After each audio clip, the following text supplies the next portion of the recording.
Thank you, Ingo, and thank you everyone for joining today. In the first part of our presentation, we are going to have a look at some basic questions about interference itself. Namely, why is there so much interference? Which substances and conditions interfere with the BET assay? And at which stages of the assay can which interference occur? Before we do this, let me just do a very brief recap so that we are all on the same page. When we talk about interference, we consider two different types. The first one is inhibition, where you underestimate the real endotoxin concentration. And the second one is enhancement, where you overestimate the real endotoxin concentration.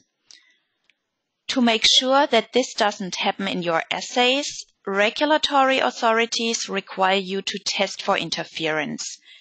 And this test is also called inhibition enhancement testing or making an inhibition enhancement profile. Regardless of how you call them in your own lab, those all mean the same. That before you do routine testing, you have to find a treatment for your sample that ensures you find the endotoxin that might actually be in it. And of course, you have to validate all of that.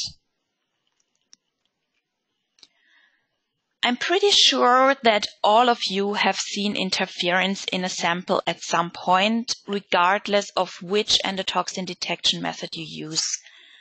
And from experience, you also know that depending on how bad the interference is, it can be pretty time-consuming to do that inhibition enhancement testing and find a pretreatment for the sample that allows you to overcome the interference. In your standards, you usually don't have any problems because those are simply endotoxin preparations in water. So as long as your sample is also water, you are usually fine. However, your sample contains other substances as well, and chances are that these components can interfere with the assay one way or another. Unfortunately, the probability of a substance interfering with the LAL test is very high. Nearly all products interfere to some degree. How bad the interference is then depends on the substance itself, but also on other factors like, for example, the concentration. Remember, we are here in a biological system, and like always, when you talk about a biological system, the dose makes the poison, or in our case, it makes the interference. There was actually a study about the scale of interference done way back in the 1980s by Guilfoyle and Munson. And for this study, they tested nearly 600 different products. They found out that 78% of them caused interference to some degree. However, when you closely look at the data, the percentage is even higher because the remaining 22% of those samples actually included several water samples. And we already know water is not causing any interference, so that percentage is a little bit skewed in the direction of non-interfering. But actually, they were testing a lot of the same substances here with purified waters, so the interfering percentage of actual different substances was even higher.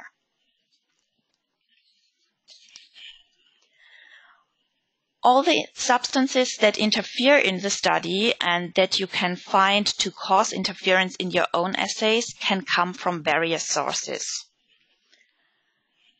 If you think of finished parenterals and what they might contain, you already have a pretty long list of components that can interfere with the assay, either by themselves or in combination with each other. The interference could also be caused by the API, but also by an excipient. Chances are that your drug product also contains preservatives or buffers like the commonly used phosphate buffer, or detergents like polysorbate. For all of these components, you could probably list hundreds of individual substances, So the results of the study I mentioned before are not that surprising.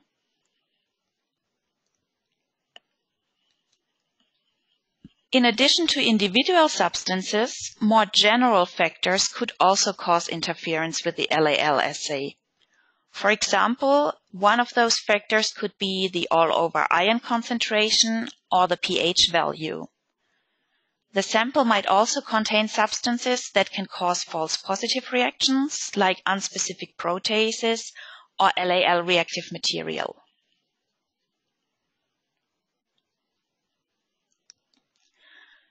Seeing how many substances cause interference, the next question would be, why is there so much interference? And this is due to the nature of the LAL assay. Remember, the assay is derived from a biological system, which is the blood of the horseshoe crab, and it uses the enzymes that are also used in the immune reaction of the animal. The reaction consists of an enzyme cascade, which you can see on the right-hand side of that slide here. And that cascade is activated by endotoxin binding to the first enzyme, the so-called factor C. Endotoxin binding to it activates factor C, and factor C then in turn activates the next enzyme in the second step of the cascade, and so on, until in the end you get a detectable signal, for example, a gel clot, color, or turbidity formation. Because we have enzymes here, every step has its own optimal conditions, for example, with regards to the ion concentrations or which ions have to be present. However, the samples to which you add the lysate can affect these conditions. And considering that there are literally hundreds of substances that cause different kinds of interference at different points in the assay, there is simply no way to optimize the lysate for every single sample. So instead, you have to treat your sample to overcome the interference. When we have a closer look at the LAL reaction, we can identify 3 basic stages at which interference can occur. The first stage is the endotoxin binding to the first enzyme in the cascade. The second stage is the enzyme cascade itself. And the third stage is the detection of the output signal, meaning the clot formation, color, or turbidity. In the following slides, I'm going to give you examples of interference at each of these stages. And we're starting with stage 1 here. Regardless of the method, all BET assays start with the binding of endotoxin to factor C to initiate the cascade. And in this activation stage, the enzyme must be able to freely interact with factor C. There are several factors that can disrupt this key process, either by restricting the availability of endotoxin or by interfering with the binding of endotoxin to factor C. For endotoxin to activate factor C, it has to be present as an aggregate in a very particular size range. If the aggregates don't have the normal size, or if the endotoxin becomes hidden in other molecules within the sample, the normal activation process will be hindered. When you look at the endotoxin structure, you can see that it consists of a hydrophobic part, the lipid A, and in the picture here on the slide, this is the little red dots with the little legs on them. The other part is a hydrophilic part, which is the polysaccharide chain, and that one is actually slightly negatively charged. In our picture, that is represented by the green and yellow parts. When endotoxin is in water, it forms aggregates with the hydrophobic part pointing to the inside, while the hydrophilic part points to the water phase around it. Outside factors in your sample can enhance and stabilize that aggregation. For example, if you have multivalent cations that form bridges between aggregates, This leads to a formation of larger aggregates and generally makes them also more stable. Or you can also have samples where you have higher ion concentrations. That makes the aqueous phase more polar, so it's energetically favorable for the endotoxin to form aggregates and also to stay in those aggregates. Endotoxin binding to itself and forming larger aggregates is only one reason why it might not be available. Another one is endotoxin binding to other sample components. Certain types of products actually can attract and hide endotoxin because they simply provide a more comfortable environment for that hydrophobic lipid part of the endotoxin. And examples of this type of product would be human serum albumin, monoclonal antibodies, or serum proteins. The effect, again, would be that you see inhibition because the bound protein cannot initiate the LAL cascade. Another problem you might encounter in certain types of samples is endotoxin masking, which leads to the phenomenon known as low endotoxin recovery. This is a part I am going to skip now because my colleague Ingo is going to talk about LER in a later section of this webinar. So don't worry, we are going to come back to that one. Right now, let's instead move on to the next stage of the assay. Stage 2 of the assay is the sequential amplification by the development of the enzyme cascade. There are a number of interfering conditions that can slow or even completely stop the progress of the LAL reaction cascade, and that would therefore lead to inhibition. And on the other hand, there are also factors that advance the cascade, leading to an enhancement. Factors that interfere with enzyme activation or activity are, for example, an abnormal pH value, high salt concentrations, other active enzymes in the sample, and cation imbalance or LAL reactive material that is present. But why do these factors cause the interference? That's the question here. Well, in order to function properly, the enzymes require certain conditions like an optimum pH, temperature, and cofactors. And substances causing interference at stage 2 mess with that. Regarding the pH, for example, the LAL assay functions best in the 6 to 8 pH range. If your sample is too acidic or too basic, the enzymes don't work properly or even become denatured.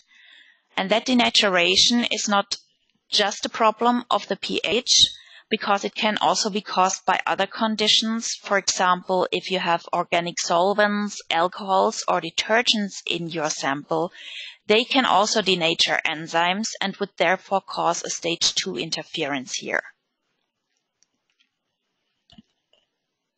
The enzymes in the cascade can also be taken out of order by enzyme inhibitors. The enzymes we're talking about in LAL, they are all serine proteases. So any inhibitors for this enzyme class would also affect the LAL assay. Products where you could find these protease inhibitors are, for example, anything that is manufactured from human blood or plasma and that may contain inhibitors like alpha-2 macroglobulin. To proceed optimally, the LAL reaction also needs certain cations, the most important being sodium, calcium, and magnesium. And the divalent cations magnesium and calcium are particularly important for the optimal performance of the assay. However, chelators in the samples can catch these ions and thereby make them unavailable for the enzymes, and this will inhibit the assay. On the other hand, too much calcium is also not an ideal condition for the LAL enzymes, because at very high concentrations, calcium is very inhibitory, so this must also be avoided. So it's a very delicate balance here between too much and too little calcium. Apart from normal salts, the samples might also contain metal salts or more specifically heavy metals. Examples for those would be aluminium, iron, or zinc. Sometimes the heavy metal is even part of the drug formulation, like cisplatin, which is a cytotoxic drug. The heavy metal salts can react with proteins, like for example the LAL enzymes, and can cause complex formation and lower solubility, which in turn causes inhibition again, because the enzymes can't work. So until now, we have seen a lot of things that can cause inhibition at this stage of the assay, but enhancement is also a problem here. It's less frequently encountered, but there are two groups of substances that can commonly cause it. And one of them are glucans or LAL reactive material in general. Glucans interact with a second pathway in the LAL cascade, the so-called factor G pathway. This alternative path is started by glucan binding and also initiating the cascade to the factor G, even if no endotoxin is present. And because it can be initiated and lead to a positive result, even if there is no endotoxin, this would be a false positive. The other way this might work out is that you have both glucans and endotoxin in the sample, and those would then act synergistically and enhance the signal that you get. Another interfering factor causing enhancement are serine proteases that may be present in the sample. The problem with these enzymes is that they cleave peptide bonds and sometimes do that unspecifically, and therefore they may act on the substrate just as the LAL enzymes would. Because the substrate in this case is then cleaved even if the cascade itself was not activated by endotoxin, this could also result in false positives.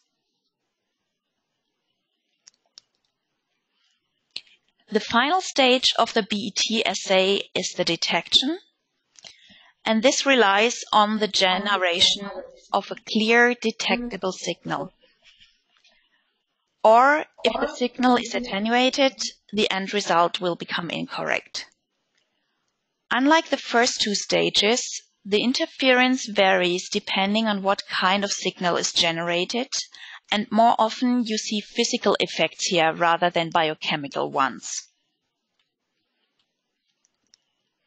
For example, both the gel clot and the turbidimetric assay rely on the formation of a three-dimensional matrix. The clot formation can be disturbed by outside factors, resulting in interference, and one such condition is vibration. The clot that forms in the LAL reaction is only held together by electrostatic bonds, which are comparatively weak, so vibration can easily destroy the clot, and this would be a physical effect and not a biochemical one. Because the cascade itself is activated and progressing just fine, it's only the last step that can't complete and give you the signal you are waiting for. Another example for interference with the gel formation are other proteins that insert themselves into the matrix and thereby destabilize it.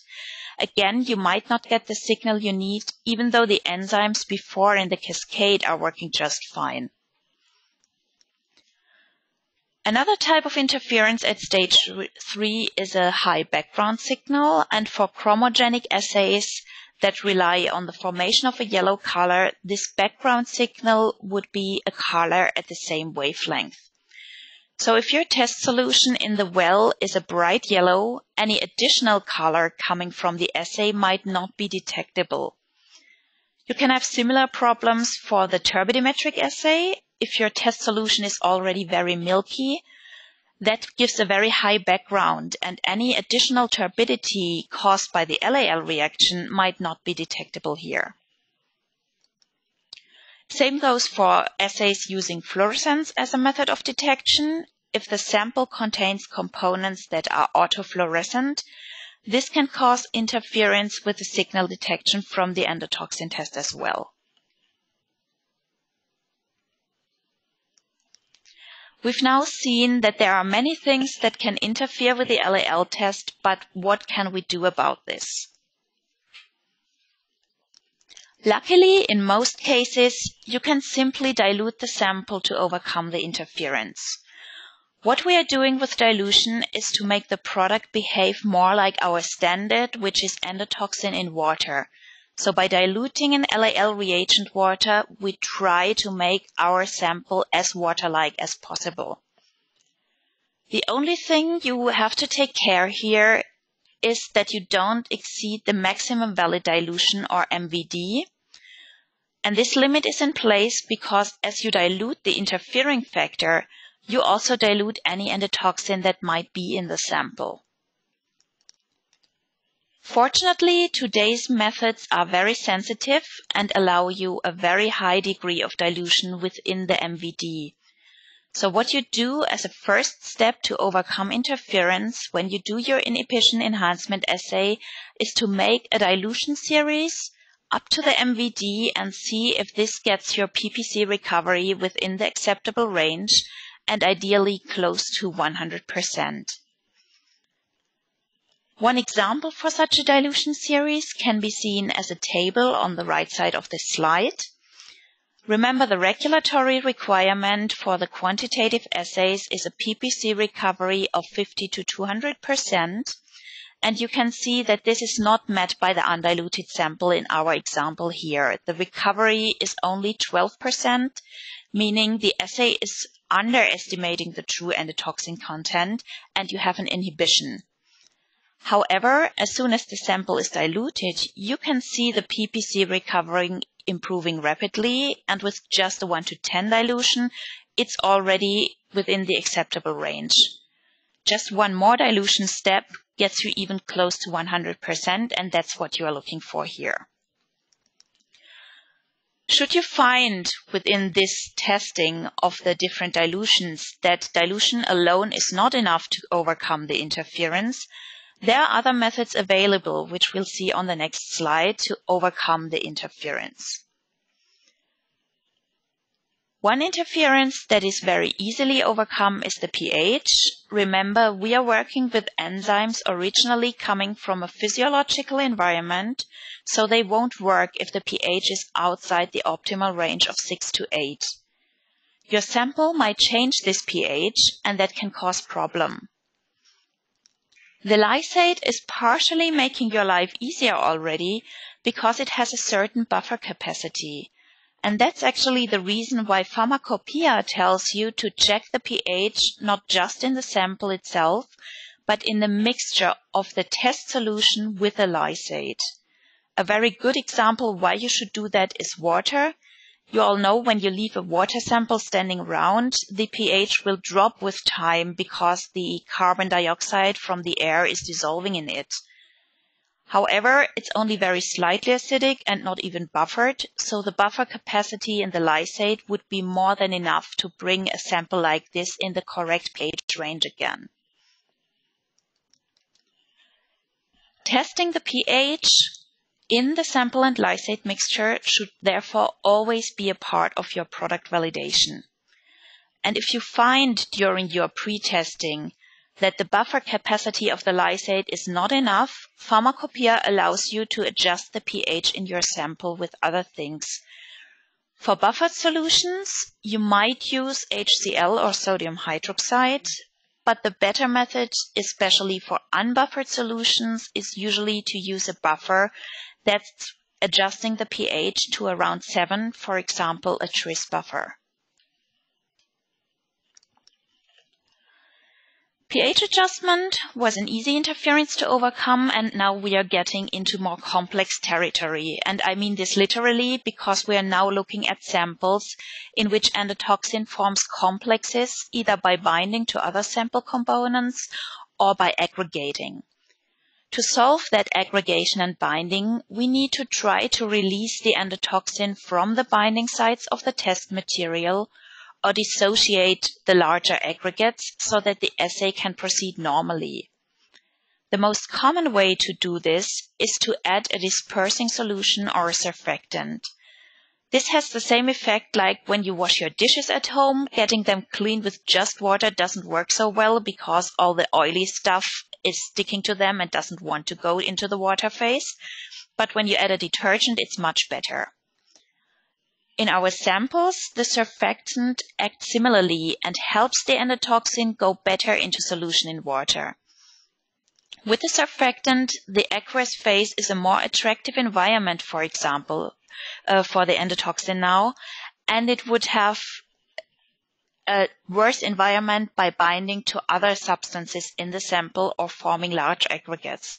So it's favorable for the endotoxin to break from the samples and go into the water phase. Samples that might need this kind of treatment are solutions with a high salt concentrations, for example, and these typically cause endotoxin aggregation, especially if they contain multivalent cations that help stabilize the aggregates. By adding the dispersing agent, these large aggregates break apart more easily. A typical example where endotoxin would bind to sample components is albumin. And here, adding the dispersing agent again helps to release the endotoxin from the proteins it binds to. Last but not least, there are also oily samples. The lipids in these samples provide a very nice hydrophobic environment for the lipid part of the endotoxin, but you can use a dispersing agent to coax the endotoxin into the water phase, and then you would draw the sample from that phase to use in your test. Proteins in your sample might bind endotoxin, but you have a completely different problem when these proteins are enzymes with a protease activity. In that case, you better inactivate them, and this inactivation is usually done by heating. When you have a look at different articles, there is a wide variety of time and temperature combinations. They range from a comparatively low temperature for a long time up to temperatures close to boiling the samples for a few minutes. One of the most common combinations here seems to be heating to 70 degrees for 30 minutes, but as with all other pretreatment methods as well, you will have to find what works best in your specific case for your specific sample. An example of a product group that often needs heat inactivation treatment are serum and plasma samples. And speaking about those, there is another component in these, or at least very often there is another component that is also likely to cause problem, and this component is a chelating agent. There are several substances that can act as chelators, and they are not just found in blood-derived samples. These chelating agents have the ability to bind cations and thereby reduce their availability in the assay. If this was just happening within the sample components, we wouldn't care so much, but unfortunately the LAL enzymes in our assay need certain cations to function properly. I already said these are, for example, calcium, magnesium, and manganese. And if there is not a minimum concentration of them available, the enzyme simply won't work. The lysate itself contains the necessary ions in sufficient amounts, but if a chelator is present in the sample, when you add the sample to the lysate, it binds the cations, so they are no longer available to the enzymes, and suddenly your assay will be inhibited. Luckily, there's a very easy way around that. We can simply add cations to the sample first. The solution that is most commonly used is magnesium chloride, and the surplus ions in that use up all the binding sites of the chelator molecules, so when you finally add the lysate to the sample, the cations in it can't be caught anymore and remain available for the enzymes. An example for such a chelating agent would be heparin, which is added to blood-derived sample as an anticoagulant. And another example that is not just found in blood-derived sample would be EDTA. The last class of interference factor we'll look at are glucans or LAL reactive material in general. As I already explained, These are a problem because they activate the factor G pathway, as you can see in the picture on the right. The easiest way to solve this problem is to use a reagent that is non-reactive to glucans, making it endotoxin specific, and such reagents are available. They are usually based on recombinant factor C, and the remaining enzymes of the cascade are missing in the RFC method. That means there is no longer a factor G that might be activated by glucans, so they are no longer an interfering factor. Alternatively, you can stay with the classic LAL method and try to get rid of the glucans by adding a cellulase that breaks them down. Or you can stop the factor G pathway from working by adding a glucan blocker. If you tried all of these methods and even combinations of them and still can't get past the interference, it might be necessary to remove the interference factor or separate the endotoxin from the rest of the sample. And this can be done by ultrafiltration. However, ultrafiltration has its own caveats, so it's usually only a last resort treatment. The way this works is that the sample is passed through an ultrafilter and the filter keeps the endotoxin back. In a second step, the endotoxin is then washed off the filter, and the washing solution is what is used in the assay. You can already see why this might cause problems.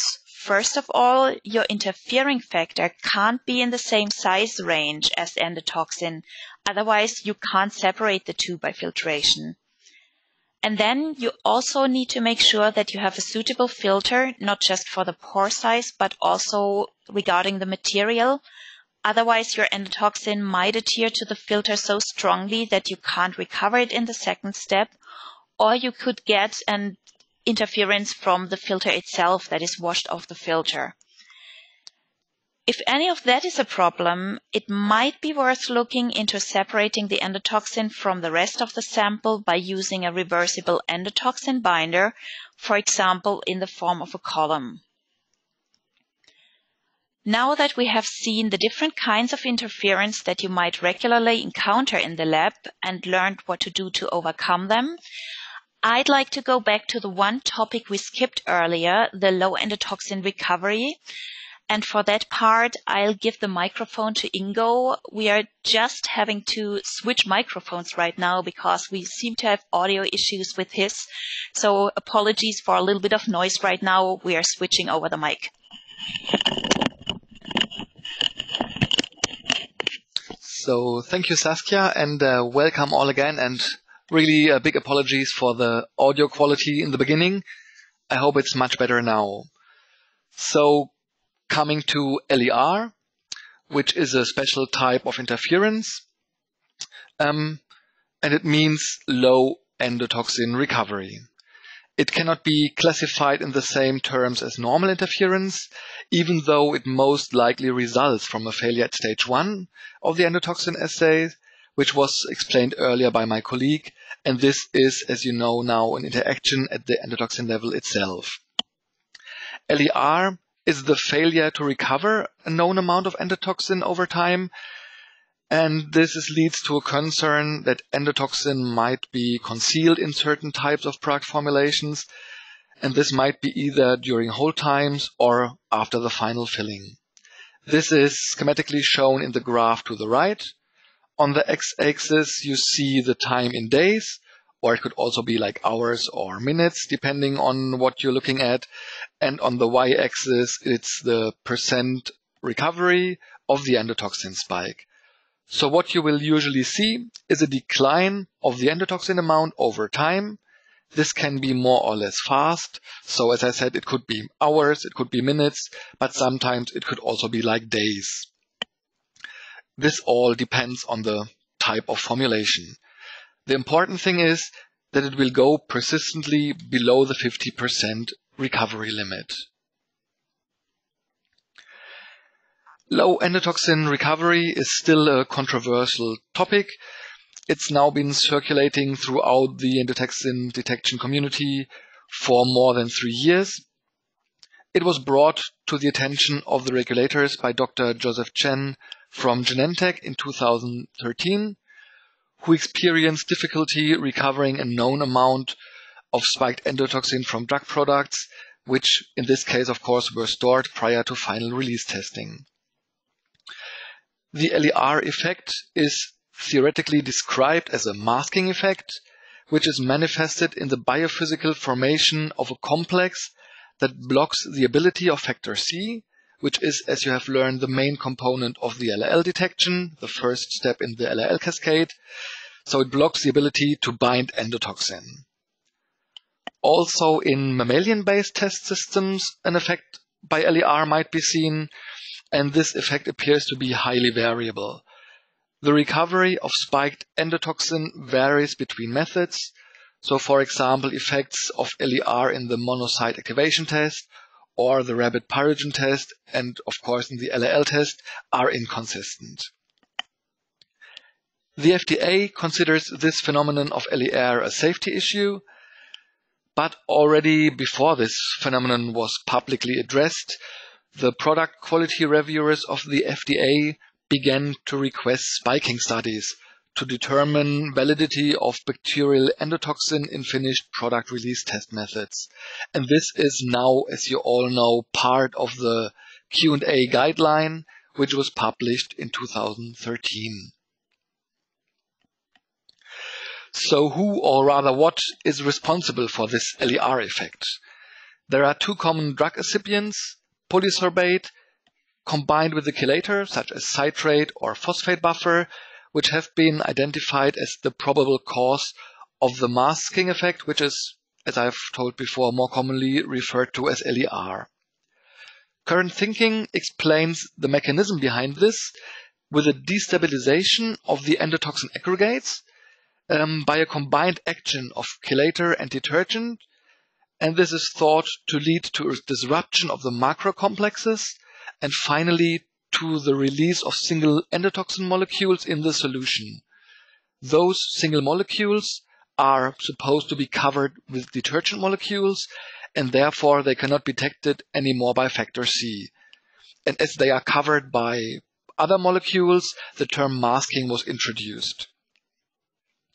These substances, polysorbate and chelator, are estimated to be used in more than 70% of protein formulations, and there's also some evidence that histidine-containing formulations may be affected by LER.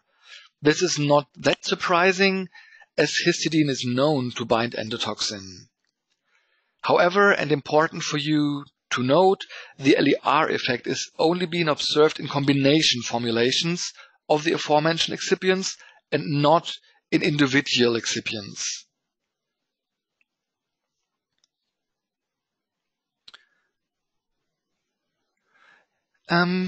It's also important to note that the LER is the masking of endotoxin in undiluted material, and therefore it's considered to be distinct from interference commonly seen with the LAL assay, and as discussed before, which you have learned can be usually, or in many cases, overcome by dilution. The LER effect cannot be overcome by dilution. So how do you recognize that you have LER in your product? In order to do so, you can perform a simple screening test using either control standard endotoxin or the reference standard endotoxin, and this will demonstrate the presence or absence of LER for a given drug product, drug substance, or in process solution. The question you might want to ask yourself before in regards to potential LER is if the product contains polysorbate and a chelator. This is, as mentioned before, the trigger for LER potential. As said before, also whole-time studies are now being requested, and this includes all formulations containing polysorbate surfactants. In order to verify the masking of endotoxin, you can spike the undiluted product with endotoxin. At this time, CSE is recommended by the FDA for LER screening, as the CSE standard seems to be more affected by LER than naturally occurring endotoxins or NOEs as they are abbreviated. And in regards to patient safety, we need to, of course, address the worst case scenario. For those of you who are not familiar with this NOE term, NOEs are crude membrane extracts and thus resemble the naturally form of endotoxin much closer than the purified LPS molecule used as CSE. So with NOEs, whole parts of the bacterial membrane are still intact, whereas with CSE, you have a purified solution of LPS molecules. As required by the FDA guideline, you need to carry out whole-time studies to determine whether the initial spike in the sample is recoverable. When doing this type of experiment, you also need to consider aspects like container type, storage condition like temperature, and also the hold time.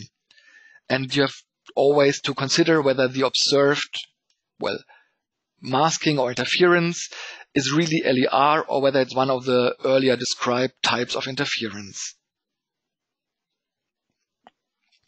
So to have a more practical view, how would such a whole time study look like? This is depicted here in a kind of simplified graph. First, you add a direct spike into the undiluted product, drug substance, or in-process solution. And the question will, of course, arise how much endotoxin to add as a spike. And here the official recommendation is to spike at a level which is smaller or equal to the specification. The product is then incubated before testing according to predetermined parameters, as discussed before: temperature, container type, and so on. As the LER phenomenon is time-dependent, the product needs to be tested at specific time points throughout the whole time study. This can be, for example, like testing at 4 hours, 24 hours, 72 hours, 5 days, and so on. The final step is, of course, to determine the percent recovery of the spike compared to the amount of endotoxin originally added to the sample, and this is calculated for each time point individually. If your product contributes to LER, what you will see is a declining PPC recovery, which goes below 50% at various or multiple time points throughout the whole period. And then the recovery will consistently stay below 50%. As mentioned before, the inability to recover the spiked CSE may occur in few minutes, less than 4 hours, so might be very fast, but with some formulations it can take several days. Therefore, the recommendation from the FDA is to do the whole time study at least for 8 days. So that's why this is depicted here. As indicated before, there were some investigations about the source of endotoxin. The idea was that the purified control standard endotoxin does not represent the natural occurrence of endotoxin and that other preparations might be more suitable. Therefore, the so-called naturally occurring endotoxins have been established. Basically, they are crude membrane extracts to represent the natural form how endotoxin would be presented to the body when you would have like a bacterial infection. And of course, the idea is that endotoxin in the natural environment, or more or less natural, would be more stable or better stabilized when surrounded by other molecules. The table shown here is compiled data from several biologic license applications submitted to the FDA. You can see that regardless of the source of endotoxin, so either CSE or NOE, there are conflicting results between the LAL and the rapid pyrogen test.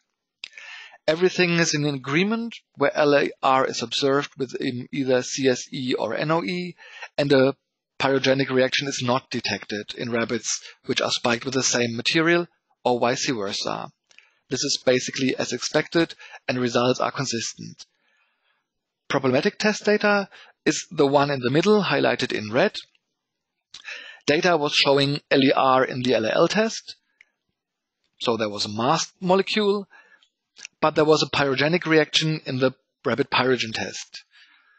And these confounding results of the early applications are the basis for the FDA's reason not to support or encourage the use of NOE in the whole time study. we have to go with the worst case scenarios. This is patient safety. And of course, the worst case would be a false negative result in the LAL test. It should also be noted that each of the NOEs developed may have been prepared from different species and been with different growth condition.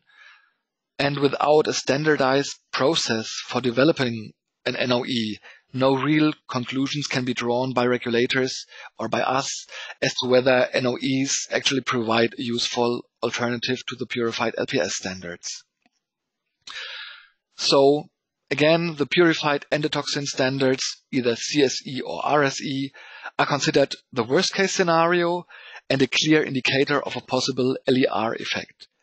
Therefore, the FDA continues to stand by the decision to not accept whole-time studies that use NOEs simply because there is no real evidence that NOEs are more reliable than purified LPS. So we have heard a lot about whole-time studies and requirements, and this slide is supposed to give you a summary of the current regulatory stance and what the FDA says about whole-time studies. So first of all, for the whole-time studies, you should use at least 3 different lots. The spike should of course go into the undiluted product and should be close to the drug specifications, if possible even lower. And this should cover, for example, other aspects of endotoxin actions, thus as a synergetic action with other adjuvants or drug components. The recommendation by the FDA is to do at least 8 days whole-time study to cover also slowly developing LER, but this will for sure depend on the standing time of your specific product during production and testing. For the moment, it's safe to use CSE or RSE as endotoxin control standard to spike the undiluted product, as this is the worst case scenario. Another question that might come to your mind is, why is this LER focus primarily associated with biologics? Regulators require a biologic license application, also named BLA, to be submitted for each new biological drug product before it's released to the market. So the BLA is a formal request for permission to introduce a biologic product into interstate commerce, which is regulated under 21 CFR 601 to 680. And if the information you provide in this package meets the FDA requirements, then of course the application is approved, you get a license, and the company is allowed to market the product. What is typically happening now is that the BLA is approved, but the FDA is requesting follow-up studies if your drug exhibits LER. Biological products include a wide range of products such as vaccines, blood components, allergenics, gene therapy, tissues, and of course also recombinant proteins. So the focus on LER with biologics is due to the complexity of these products and of course the requirement to perform the rabbit pyrogen test or an equivalent assay as part of the biological license application for this kind of pharmaceutical. This slide is a summary of the prevalence of LER amongst BLAs submitted to the FDA. This compilation of data was provided by Patricia Hughes from the FDA. It summarizes findings with different product formulations in regards to LER. So in the left column, you see the composition, or at least the supposedly active compounds in the composition, in regards to LER, of course.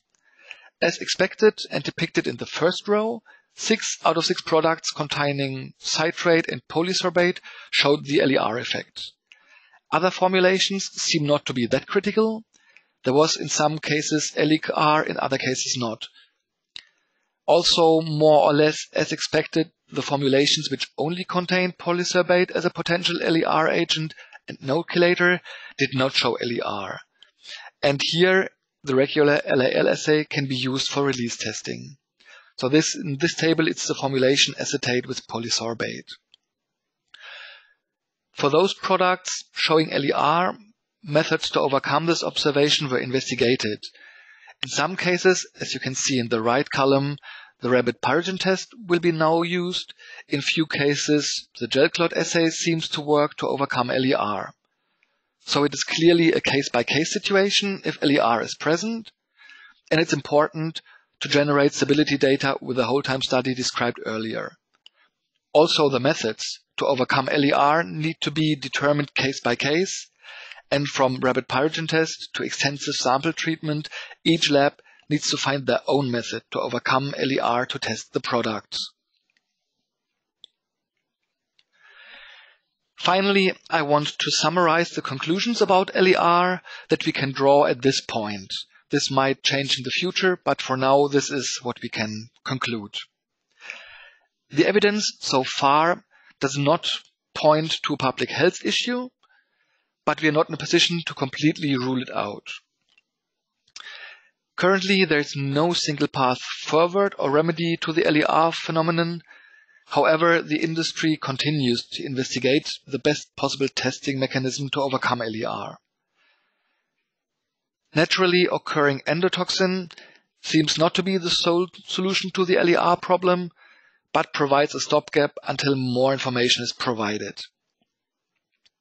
It's necessary to continue investigating the performance of NOEs in LER-prone matrices and get more data and see if we get another view of the FDA in the future. Last but not least, in addition to NOE, other methods for recovering masked endotoxin should and will still be explored. For example, demasking is a big topic which can be considered, and this can be considered as a special sample treatment. And even though this is quite tedious, it clearly seems to be a feasible way. And with this, I will hand back to Saskia. Thank you, Ingo. That nearly leaves us at the end of our presentation. I hope the audio was now much better, so I apologize again for the issues we had in the very beginning. But to summarize the most important points that we heard today, while there is a lot of different forms of interference, dilution will solve the problem in most cases. If it doesn't, there are a number of other treatments available, like adjusting the pH, using a surfactant or dispersing agent, adding divalent cations, perform a heat treatment, using glucan blockers, or in very bad cases, perform an ultrafiltration. To know which of the treatments you have to use, you must know your sample and what it contains. Otherwise, whatever you're doing is just going to be a step in the dark. For some samples, maybe you have to use a combination of treatments because there are different interference factors present. And as we saw with the low endotoxin recovery, it might even be possible that there is no treatment at all that can make your sample work with current BET methods. And this would be the only occasion when you'd fall back on the old rabbit pyrogen test.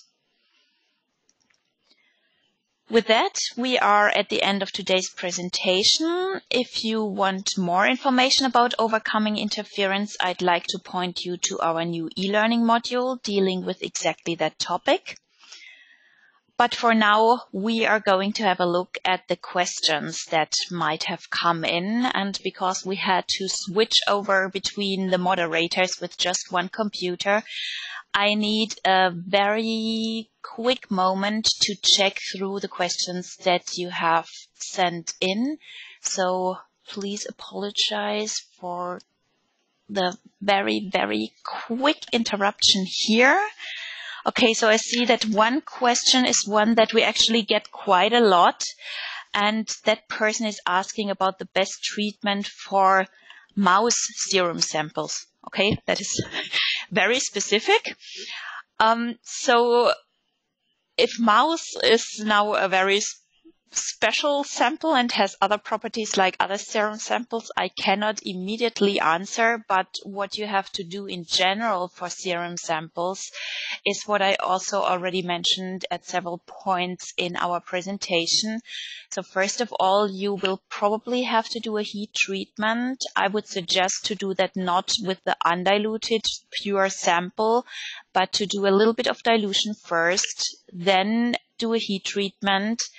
And afterwards, you might have to add magnesium chloride depending on whether your sample contains any kind of chelators. So like I said, heparin or EDTA, they're usually in the blood collection tubes, and it might be not enough for you to just dilute the sample to come the interference coming from these chelators. So you would have to add magnesium to that as well.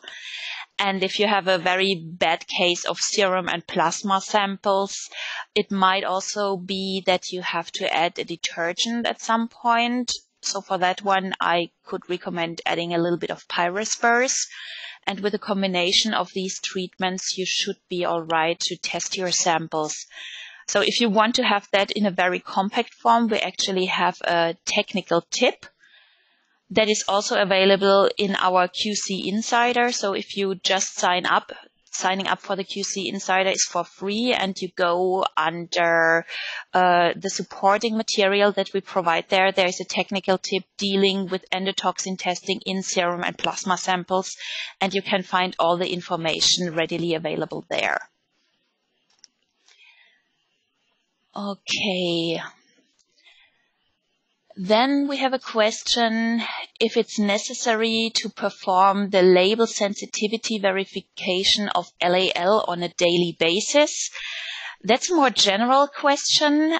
In general, you only have to perform the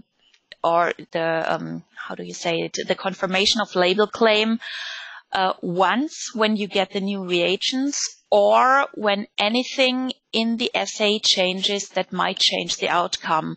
So if you're changing your lab, for example, you're moving to a new lab, the outcome may be different because suddenly you get interference from outside factors, which is not due to your sample, but just a general thing like an air condition that is not working correctly and blowing contamination in your sample. So usually confirmation of label claim just once, but with every new batch of samples or when anything in the assay changes.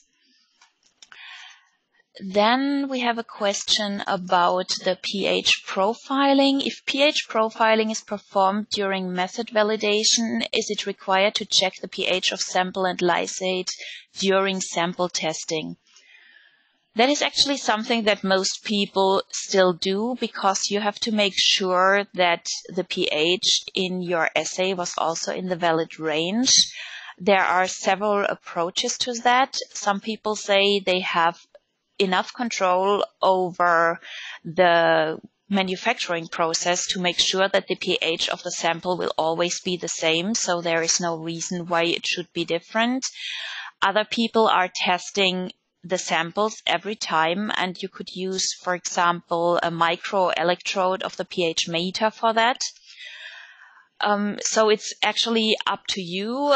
I would say, in general, better to test more than necessary, unless you have very good arguments why you do not want to test something.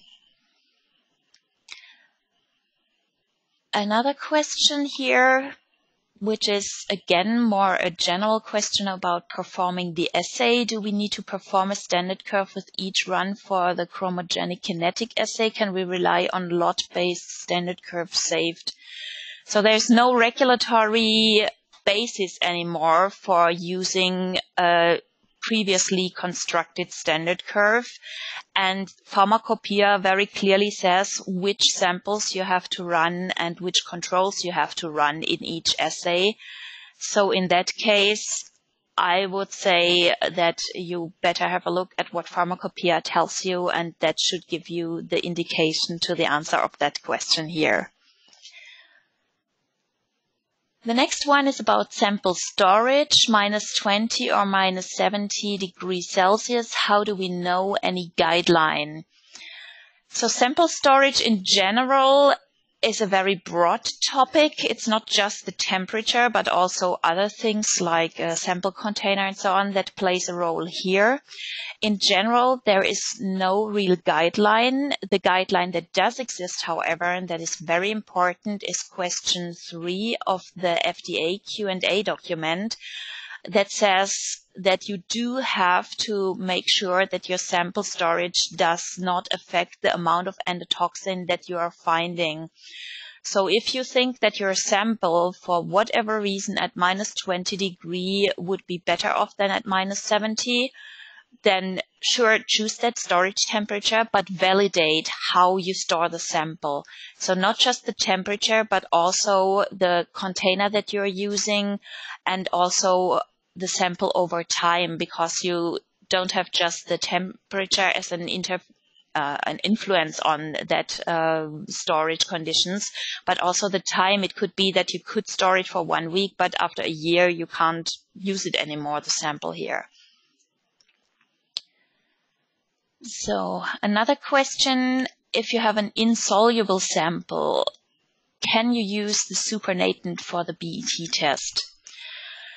Insoluble is a little bit difficult because it's the question insoluble in what. So it might be that your sample is insoluble in water, but as soon as you add something, or if you dissolve it in an organic solvent, it might be soluble after all. So it's a question of what that sample really is. Unfortunately, we do not have that information here, but you should try to get it in solution. If you test it as an insoluble, because it's like plastic particles or something which you simply can't get into solution, you would basically test it as you would a medical device. So you would try to wash off the endotoxin that is on the surface there. Again, like I said, it's a little bit a question what that sample is. If it's a raw material, it might still be soluble in something else, and you might have to do additional pre-treatment. But if it's really a plastic particle or nanoparticles, they are simply not soluble. So in that case, it might be necessary to consider your sample a medical device, basically. Okay, let's see what else we have. There is one question we can do, and I think we are running over time already because I get signals from my colleagues that I should stop talking. Okay, let's do one more here. What is the usual range of endotoxin recovery in LAL reagent water and water for injection? So the usual range should still be within the 50 to 200%, obviously. Because it's just water, you would expect it to be very close to 100%.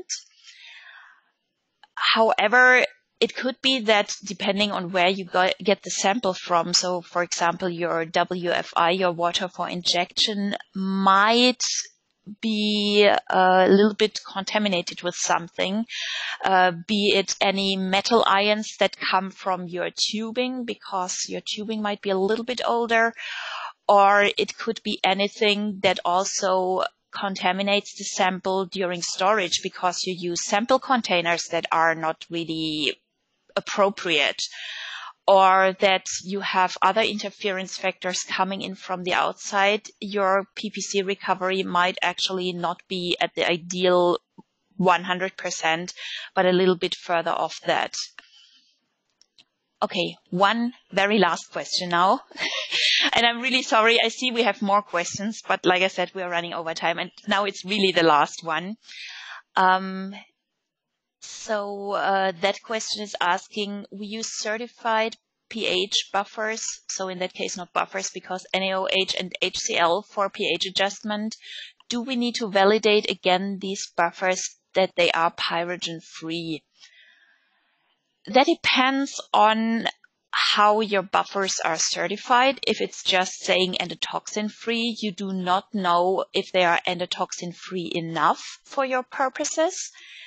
So in that case, if you can't put a number to that being endotoxin free, you should check to which degree they actually are endotoxin free. And if you can put a number to that and you trust your supplier, obviously that's fine. As soon as you run into any problems, that is definitely something where I would check again if the contamination might come from there. And remember, once you have opened the bottles, you can get contaminations into them. So even though they are certified to be endotoxin free, if you have opened them, maybe for a longer time, maybe there was a contamination, that actually does not mean that they stay endotoxin free over that amount of time that you have opened them. So what I would do, especially with buffers that you're just using now and then, is to run them as an additional control in the assay, like the Tris buffer as a control. And you would then see that it's still endotoxin free and working as it should. So that you don't run into any problems there. So definitely when you see that there is an apparent endotoxin contamination in your sample and you have used such accessory solutions, make sure that the contamination doesn't actually come from them. The water that you use for dilution, it's usually the same one that you're anyway using in your assay. So you always have that as a control on the plate anyway. But any accessory solutions, I would actually put as additional controls here. Okay, and before people are now falling asleep, I hope you didn't, and the presentation was interesting for you, but the Q&A session was now very long. So in case you want to get any further information in addition what we just presented, you can always contact us under our scientific support email address, which is shown on this slide here. So for any questions, please feel free to contact our scientific support team. We are available in the EU. We also have a US-based team, so depending on where you are in the world, you might want to contact the one or the other because they are closer to your time zone. And of course, you can also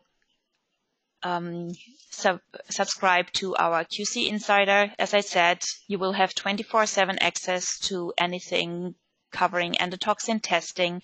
Registration is free of charge. So if you're interested to learn more or just stay in touch, we invite you to just get in contact with us.